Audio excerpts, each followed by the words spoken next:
मानसरोवर, आज जो चीन में स्थित है, कभी ठमानस सरोवर के नाम से विश्वविख्यात था और उसमें रहने वाले हंस तो नीले आकाश में सफ़ेद बादलों की छटा से भी अधिक मनोरम थे। उनके कलवर सुंदर नर्तकियों की नुपुर ध्वनियों से भी अधिक सुमधुर थे। उन्हीं सफ़ेद हंसों के बीच दो स्वर्ण हंस भी रहते थे। उनके कलवर से दोनों हंस बिल्कुल एक जैसे दिखते थे और दोनों का आकार भी अन्य हंसों की तुलना में थोड़ा बड़ा था। दोनों समान रूप से गुणवान और शीलवान भी थे। फर्क था तो बस इतना कि उनमें एक राजा था और दूसरा उसका वफादार सेनापति। राजा का नाम धृतराष्ट्र था और सेनापत। दोनों हंसों की चर्चा देवों, नागों, यक्षों और विद्याधर ललनाओं के बीच अक्सर हुआ करती थी। कालांतर में मनुष्य योनि के लोगों को भी उनके गुण सौंदर्य का ज्ञान होने लगा। वाराणसी नरेश ने जब उनके विषय में सुना तो उसके मन में उन हंसों का पाने की प्रबल इच्छा जागृत हुई। तत्काल उसने अपने राज्य में मानस सदृश एक मनोरम सरोवर का निर्माण करवाया, जिसमें हर प्रकार के आकर्षक जलीय पौधे और विभिन्न प्रकार के कमल जैसे पद्म, उत्पल, कुमुद, पुंडरीक, सौगंधिक, तमरस और कहले विकसित करवाए। मत्स्य और जलीय पक्षियों की सुंदर प्रजातियां भी वहां बसाई गईं। साथ ही राजा ने वहां बसने वाले सभी पक्षियों की पूर्ण सुरक्षा की भी घोषणा करवाई, जिससे दूर दूर से आने वाले पंछी स्वच्छंद भाव से वहां विचरण करने लगे।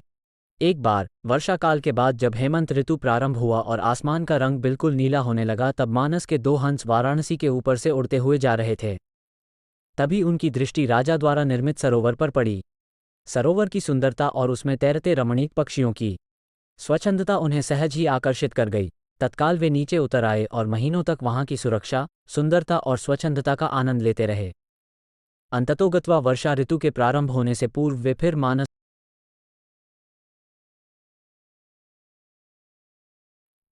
मानस पहुंचकर उन्होंने अपने साथियों के बीच वाराणसी के कृत्रिम सरोवर की इतनी प्रशंसा की कि सारे के सारे हंस वर्षा के बाद वाराणसी जाने को तत्पर हो उठे।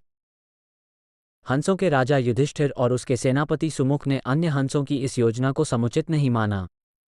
युधिष्ठिर ने उनके प्रस्ताव का अनुमोदन न करते हुए ये कहा कि पंछी और जानवरों की एक प्रवृत्ति होती है, वे अपनी संवेदनाओं को अपनी चीखों से प्रकट करते हैं, किंतु जंतु जो कहलाता है मानव बड़ी चतुराई से करता है अपनी भंगिमाओं को प्रस्तुत, जो होता है उनके भावों के ठीक विपरीत। फिर भी कुछ दिनों के बाद हंसराज को हंसों की जिद के आगे झुकना पड़ा और वो वर्षा ऋतु के बाद मानस के समस्त हंसों के साथ वाराणसी को प्रस्थान कर गया। जब मानस के हंसों का आगमन वाराणसी के सरोवर में हुआ और राजा को इसकी सूचना मिली तो उसने अपने एक निषाद को उन दो विशिष्ट हंसों को पकड़ने के लिए नियुक्त किया। एक दिन युधिष्ठिर जब सरोवर की तट पर स्वच्छंद भ्रमण कर रहा था, तभी उसके पैर निषाद द्वारा बिछाए गए जाल पर पड़े।